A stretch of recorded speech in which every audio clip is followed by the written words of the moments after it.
What's happening, everyone? I think everyone's really curious why they haven't seen that in so long, and don't feel bad. I wanted to see it sooner too. But anyways, we finally got everything back for it. I think. Cross my fingers.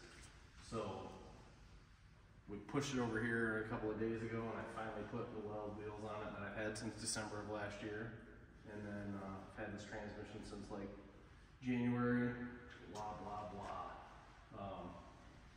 Finally gonna get back to it and get this 502 put together as long as I don't have any more hiccups.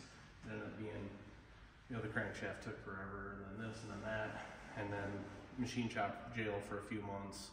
And then my normal machinist, Brian, couldn't do the mains were oversized in the RHS block. So I just sent it to my friend Cade Schaefer down at Engines R Us in Midland, Michigan. And he basically brought everything back in and fixed the mains appropriately so they were the correct size. So the bearings had crushed and all that good stuff. But anyways, we've been doing bad at the video stuff for a long time and bad at this. And I'm terrible because I'm overwhelmed. But it's time to put some of my stuff first. I need to push the green car back over here. I got the short block done, and we've been busier. We had a busier October than we have had since April. So I was like, well, we can stack some money up and work a lot. But anyways, we have this really awesome RPM level 7 plus 4L50 power program. My guys at RPM take care of me no matter what it is. Still haven't broken one of these, and I just really wanted a red one because I'm going to go extra silly on this truck this time around.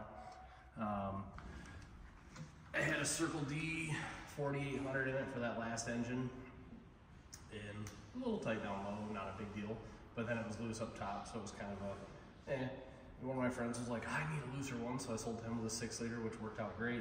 And then I got a triple disc 3800 because I'm still curious if this is going to be too big, because that 502 is probably going to be really, really torquey, especially so it probably won't peak very high because we have to use a tunnel ram style intake. We're going to use that fast LSX HR bottom with the carbon fiber lid from P2R.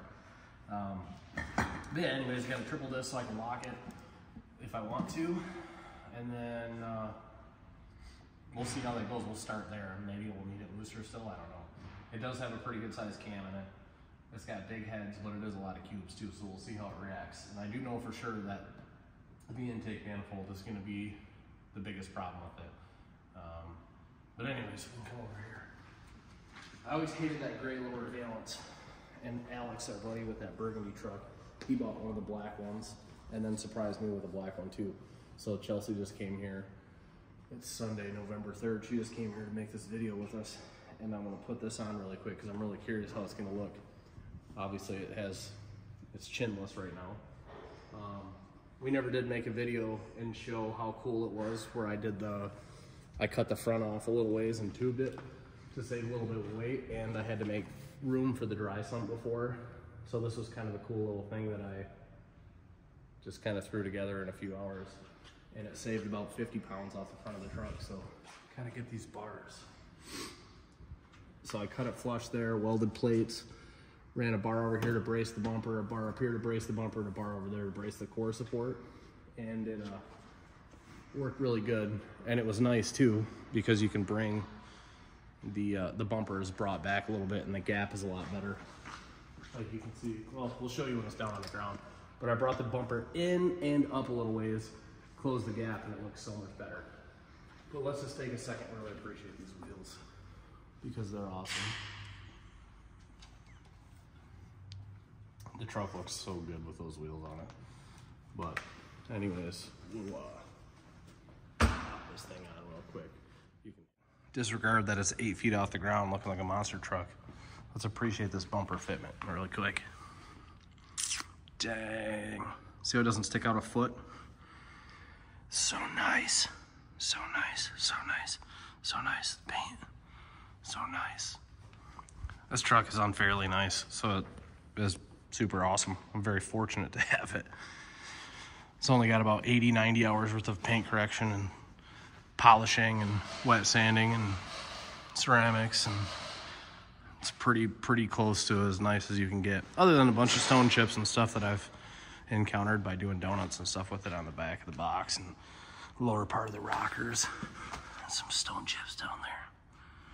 But otherwise, whew, look at that bumper fitment. All right, so I got everything laid out. That way you guys can see. It's been a little while since I updated anybody on this whole ordeal, because it's been since July of 23 when I started piecing this together. So it's pretty insane. But anyways, so on to the block first. We'll start at the bottom. I ended up running across this deal that was too good to be true from a friend.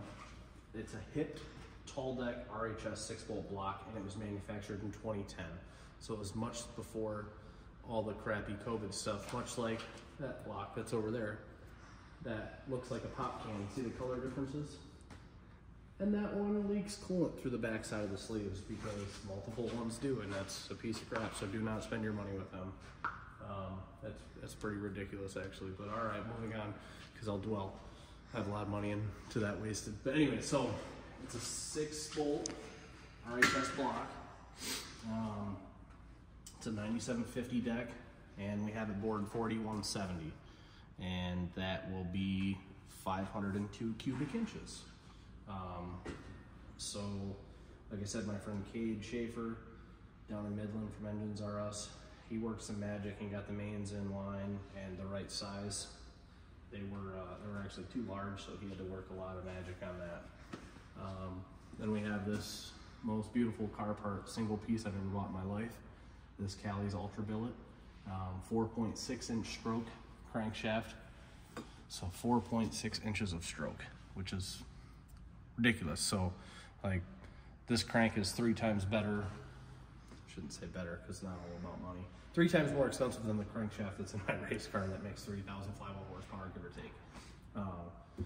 But anyways, this is a super nice crank, and it was a long wait, and I understand it's a lot of work, and yeah, blah, blah, blah. So we have that really awesome crank from Cali's with a metric shit ton of bob weight in it, because it's so big and heavy. So there's like 17 pieces of Mallory in that to balance this thing. So that's pretty expensive in itself. So we have these custom-made DSS pistons. So I did a 40-32, so that way it doesn't swell as much as the 26-18 forged. They have the really nice oil retention grooves in the sides of these. They seem like a really nice piston. I've only used them 3 or 4 different times now.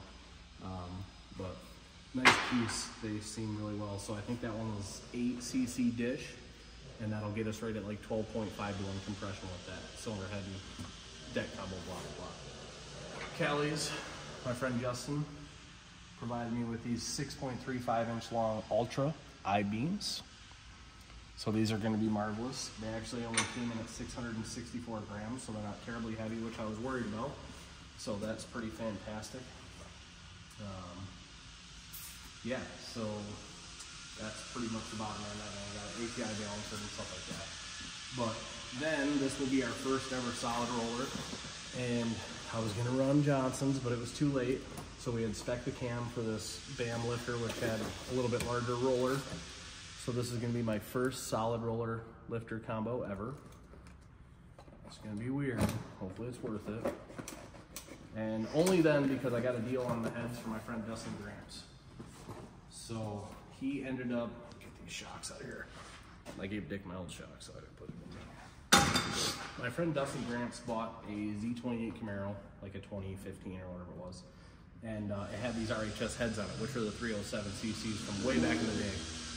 And anyways, he got these, and these are way too large for a 427 combo.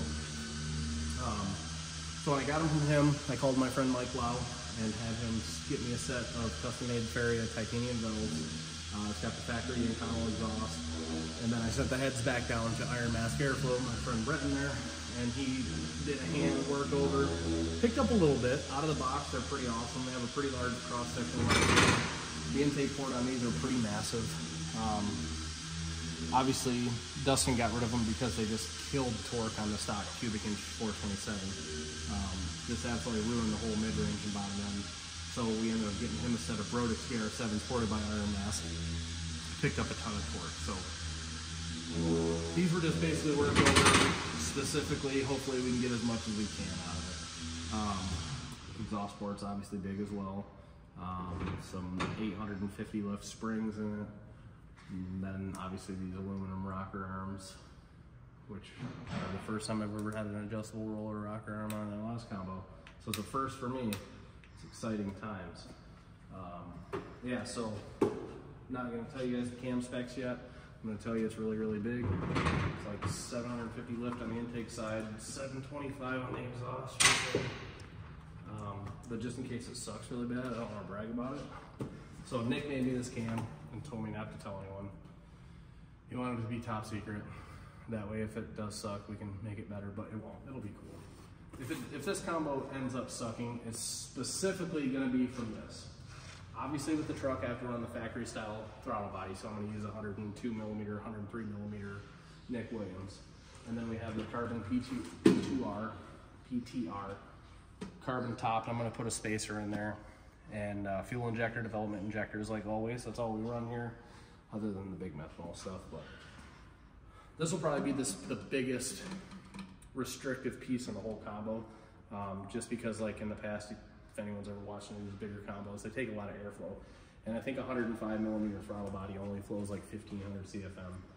So that'll be the restriction. I mean, I even thought about like seeing if someone wanted to loan me like a twin 4500 throttle setup, even just for the dyno, like we could take that off and let the truck go into reduced engine power, who cares, but at least run it wide open.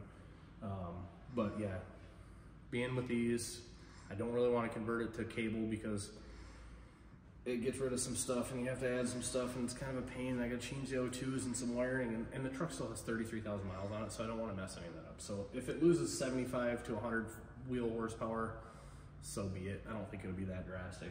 Maybe 100 flywheel. I've seen a lot of stuff where a single 4500 versus a front mounted intake like that on the big cubes might be worth 80 to 100 on an engine dyno, which is flywheel, no accessories. So if that's the case, I can live with that being in this.